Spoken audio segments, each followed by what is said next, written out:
Hi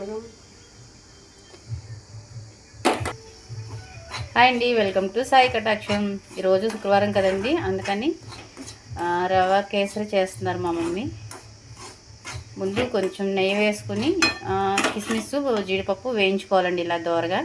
తర్వాత అదే నేతిలో ఒక గ్లాసు రవ్వ వేసుకుని రవ్వ ఫ్రై చేసుకోవాలండి దోరగా ఒక 2 నిమిషాలు. చక్కగా మంచి రంగు వచ్చేదాకా వేయించుకోవాలి, పచ్చివాసన పోయేదాగాను. మనం వేయిస్తుంటేనే మంచి సువాసన వస్తుంది. 1 గ్లాసు రవ్వకి 2 గ్లాసులు వాటర్ అండి, అలాగే 1 గ్లాసు పంచదార.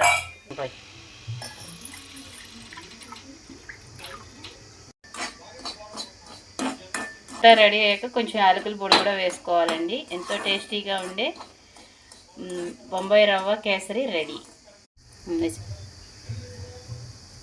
ఇదిగోండి, వాటర్ వేసుకున్నాక వాటర్ బౌల్ అవుతుంది. అలాగే యాలకులు కూడా వేసేసుకోవాలండి. ఇప్పుడే కొంచెం క్రష్ చేసి వేసుకోవాలి. ఆ వాటర్ మరిగాక అప్పుడు రవ్వ యాడ్ చేసుకోవాలండి. ఇదిగోండి, నీళ్ళు మరిగిన తర్వాత రవ్వ యాడ్ చేసుకోవాలి.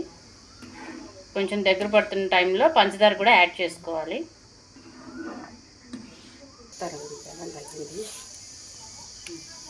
పంచదార యాడ్ చేసుకోవాలండి. అలాగే మీకు ఇష్టమైతే కనుక దీంట్లో కొంచెం బెల్లం కూడా యాడ్ చేసుకోవచ్చండి, టేస్ట్ చాలా బాగుంటుంది. చూసారా, బెల్లం కూడా యాడ్ చేసుకున్నాం మేము. ఇదంతా కరిగిపోయి దగ్గరికి వచ్చాక కొంచెం నెయ్యి యాడ్ చేసుకుని దింపేసుకోవడమేనండి. అంతే, బొంబాయి రవ్వ కేసరి రెడీ.